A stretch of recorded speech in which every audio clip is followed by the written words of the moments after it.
Ale zahrajeme takovou hru. Tak to je fakt prdel. Kámo, dáme vývrtku. A nevím, jestli to tady úplně je dobrý dělat. Cože? Takže tady to naštartujeme, až si chcel tu vrtulu.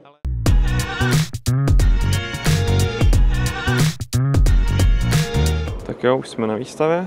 A tady jsem si všiml, že mají i formičky. Dlouhé formy na křídla. Tady máte, jak to vyrábějí. Originál stavěli v zimě mezi 33 a 34 a první leto mělo v roce 34. Takže to je kontrast 90 let vývoje. Do Polko jsem teďka ještě točil, protože tady bylo méně lidí, protože teďka je pátek a vypadá to tady zhruba takhle. Plán je následující, chtěl bych najít kluky, kteří dneska už přijeli, už jsme se tady potkali někde a chtěl bych zkusit nějaký simulátory, protože v jednom se to blbě točí.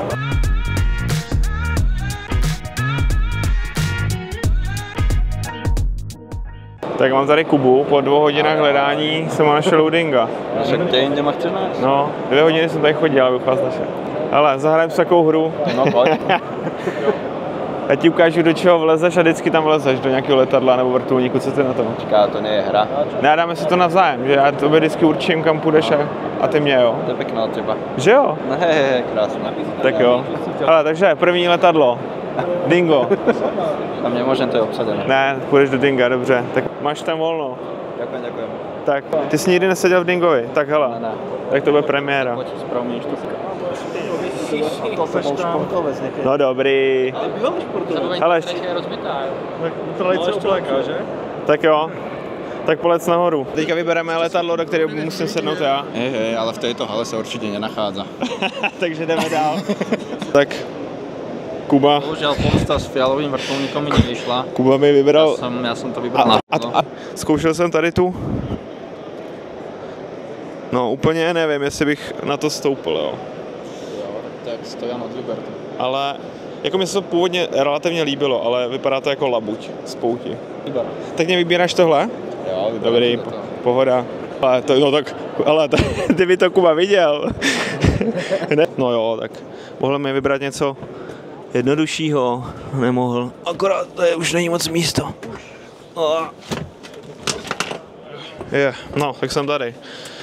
Natočím vám předek. No popravdě moc pohodlí tady není, no, ale co byste chtěli, že jo? Tak jo, je to 1-1, super, jdeme pryč. Máme tady frontu dětí a hnedka, až tam děti budou hotoví, tak tam půjde Kuba. No jo, no.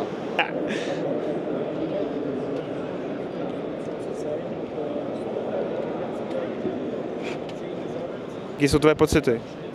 Podľa mňa to mám úplne v ruke, je to vynikajúce. Cože? Takže tady to naštartujeme, až si chcel tú vrtulu. Ale vrtule za 2 body. Ja viem, ale zase nemôžem, aby si prehrával o 2. Otočte s tím, otoč to jenom. Ale ja nechcem, aby si prehrával o 2. No. To by bolo moc. Au, bacha na hlavu.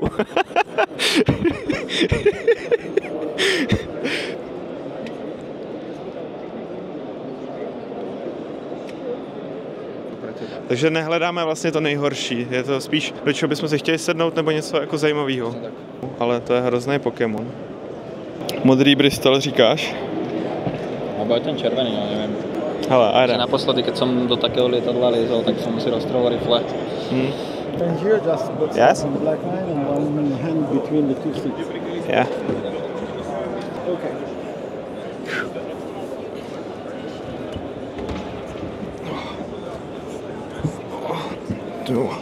Tak jo. Skoro jako v tom, ve Sparrowovi, je dobře. No a teďka vylezu, no, možná. Tak hele. Thank you very much. Ja ti nejdem podlízať, čo chcem. Co? Tak to dáme, tak si běž do té potápky, ale musíš dopředu a ne dozadu.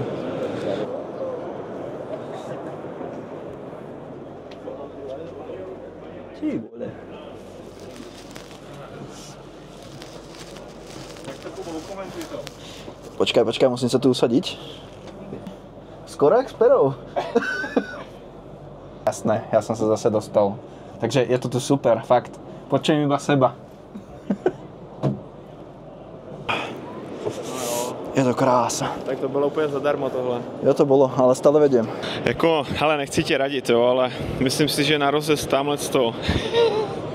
Jako nechcem ti nič hovoriť, ale si na rade. No, proto mi to nešlo, protože to prostě je rozštělovaný. Co mám?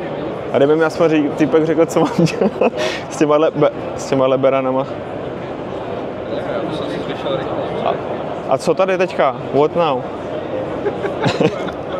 What? OK. Oh my, oh. Pere, malička, pere. Po pohodě. Já to tady přistanu.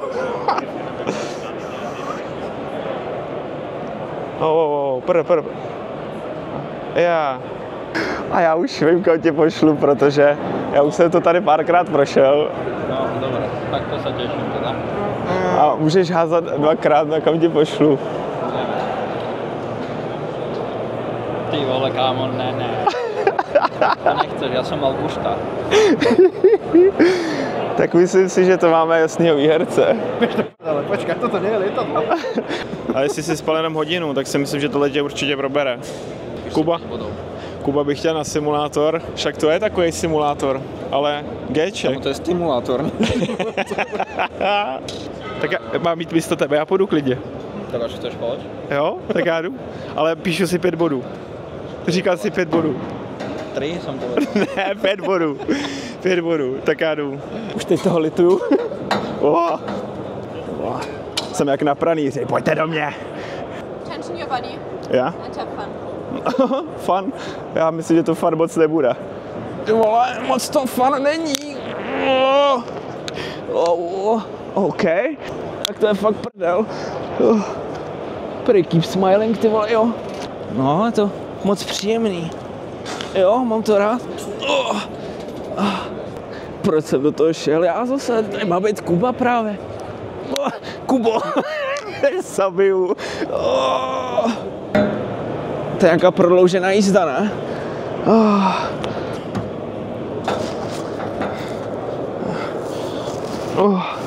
Thank you. You're welcome. Kubo, myslím, že můžeš být rád, že jsi tam nešel. Protože to je horší, než to vypadá. Tak je to tvoje. 1386 and Okay. with 90 you're fine to Okay. Počkej, já nevím, ale kde mám tu vyvážení právě.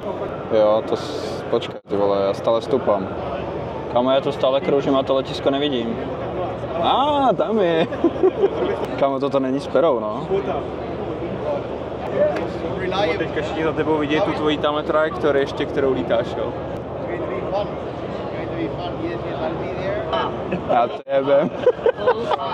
Kámo, dáme vývrtku. Touch and go. No tady to je takový hezký simulátor, co, Kubo? Za pár korun. Ty jsi to mohl zkusit, ne? Čo, kúpiť?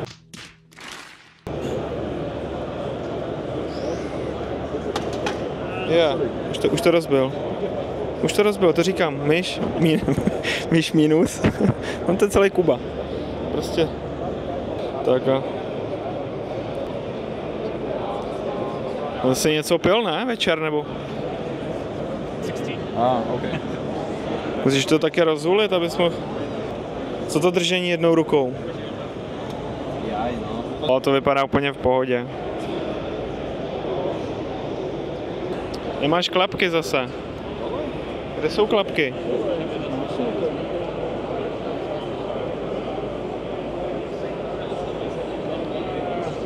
Touch and go, hezký. Jo, takhle. Kuba přistává normálně. Možno. Kuba jde právě houbařit. A zastavil jsem před plotom. Tada, dobrý, no crash. Kdybych tam usnul, tak mě nech, jo.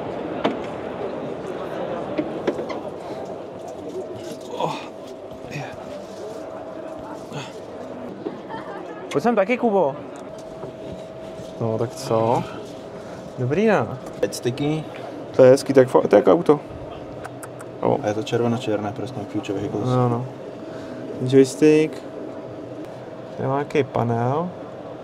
Jo, tady máme pěkné masky. Jo, no, to. No, ty vypadá vzadu. No, jako to asi cestování v tom bude paráda, no, tohle. Když si posunete sedačku až úplně dozadu, tak je tady docela místa na nohy. Ani nedošáhnete na ty. Počkej, klapky to má nějaké?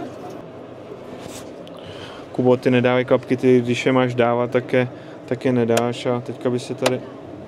Já nevím, jestli to tady úplně je dobrý dělat. Kamo, to máš iba nakreslené. Tam nič nemáš. Prosím tě. No. Tak jo, tady to bylo hezký posezeníčko. Thank you. Oh. Něco, ne, tak něco mi vyberá, to tak něco vyberu. Ještě pár dní a normálně dostanu nějaký infarkt, který z těch jídel. Šílený. Tak Kuba mi vybral tohle. F2, P3, nebo co to říkal. To je elektrický? Ne, tady toto je. Tohle je elektrický. Jak se tady do toho leze? To jako ze země tam rovnou střelíš nohu, jo? A teď urvu knipl. Takhle se tam asi neleze, ale mi to vyšlo. No to tady vypadá, Kuba tam má něco děube klasicky.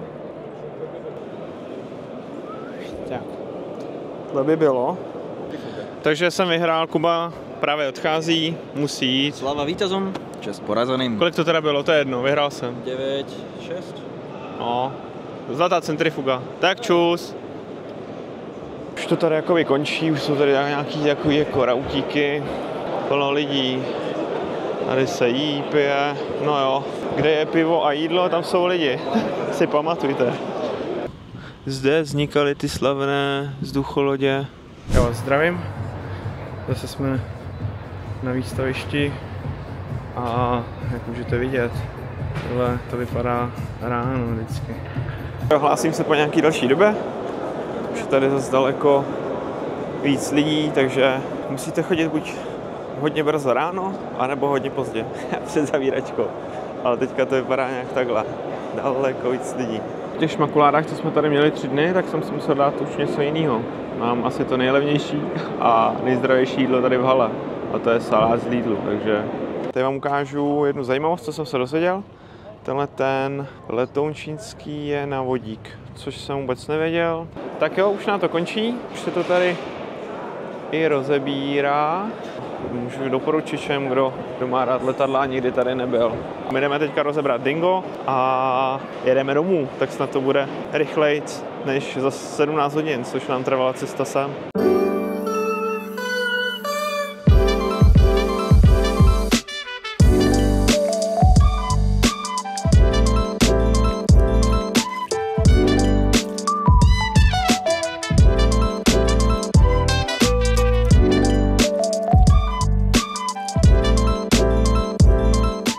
Jsem už dorazil domů po 10 hodinách cesty, takže lepší než 17, je zhruba 6 ráno. Kdo dokoukal až sem, tak díky za to a dali jsme to. Takže čus, díky za pozornost.